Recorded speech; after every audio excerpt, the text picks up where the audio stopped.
triplex villas at Kollur, APR Projects. And ఇంకొకటి Madhuri మ్యామే brand ambassador అయిపోయారు sir actually. yes. కొన్ని monetisation shorts చూస్తుంటే అంటే శారీ వేర్ చేసిన తర్వాత ఎవరైనా హీరోయిన్ లేదంటే మోడల్స్ తెచ్చి పెడతారు.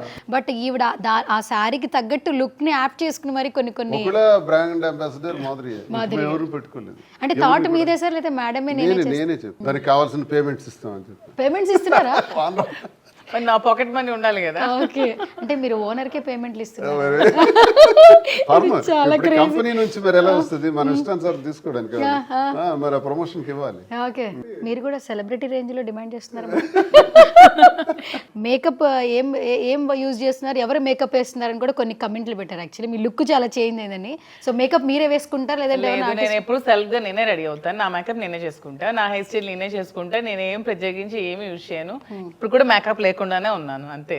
లైట్ గా చిన్న లిప్స్టిక్ పెట్టుకుంటా అంతే, అంతకు మించి నేను మేకప్ చేసుకోను. ఓకే, ఓన్ మొత్తం అంతా ఓనే. ఓన్లీ ఓపెనింగ్ రోజు కొంచెం రెడీ అయ్యా అంతే. మీకు ఎవరైనా కాంప్లిమెంట్ ఇచ్చారా?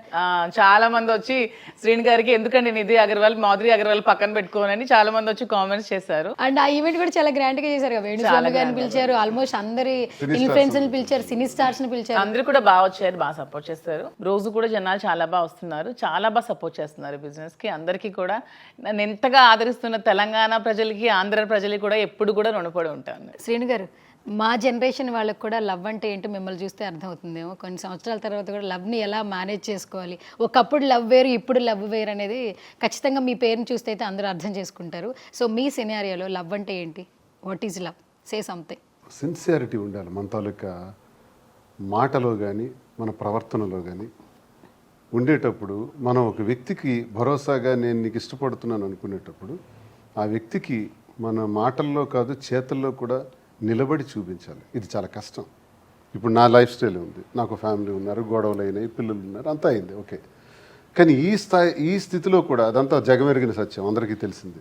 ఈ స్థితిలో కూడా కొంతమంది అంటుంటారు అలా నిలబడటం చాలా గొప్పతనం, అలా భరోసా ఇవ్వటం చాలా గొప్పతనం. అలా ఎంతమంది ఉంటారు? ఉండకపోతే అది మోసం చేసినట్టు అవుతుంది. మరి ప్రేమకి అర్థం ఏముంది? Love is blind and Shakespeare అన్నారు, లవర్స్ డూ బ్లైండ్ థింగ్స్ అని.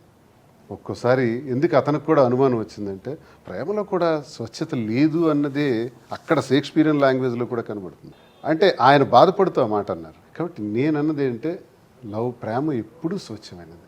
తల్లి మీద ఉండే ప్రేమ, తండ్రి మీద ఉండే ప్రేమ, అన్నదమ్ముల మధ్య, అక్కచెల్లెల మధ్య ఉండే ప్రేమ ఒక స్త్రీకి పురుషుడికి మధ్య ఎందుకు ఉండకూడదు? అది నిరూపించుకోగలిగినప్పుడే మనం గొప్పతనం చరిత్రలో మిగిలిపోతాయి. ఈరోజు మా దగ్గరికి ఇంతమంది వచ్చి మమ్మల్ని 70% మా మీద నెగిటివిటీ ఏదైతే ఉందో 6 నెలల క్రితం, ఆ నెగిటివిటీ ఈరోజు 70% అబోవ్ పాజిటివ్ అయిపోయింది.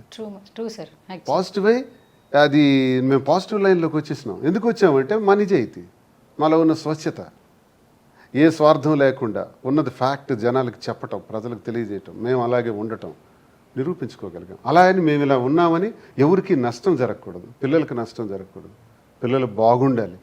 ఇద్దరం కలిసి కష్టపడి పిల్లల్ని ఉన్నత స్థాయికి తీసుకొస్తాం. ఇంకేం కావాలి? ఇవన్నీ కూడా చేయడానికి తీసుకున్న ఎంత స్పష్టంగా తెలియజేస్తున్నాం. Okay, so sweet sir. And Madhuri ma'am, say something about love. నా దృష్టిలో అసలైన లవ్ టీనేజ్లో కంటే ఓల్డ్ ఏజ్లోనే ఇంపార్టెంట్ అని నాకు అనిపిస్తూ ఉంటుంది. అంటే కొంచెం ఏజ్ పెరిగాకే అసలైన ప్రేమ. అంటే ముందంతా మనం హరివరిగా ఉంటాం, బిజినెస్లని, పిల్లలని, లైఫ్ అని.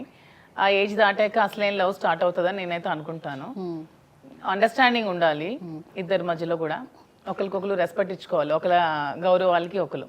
ఇప్పుడు నేను ఏదైనా అంటే అతను ఏదైనా అంటే నేను, విలువనిచ్చుకుంటూ ఇద్దరు ఎలా ఉంటే నాకు బాగుంటుందని నా ఒపీనియన్.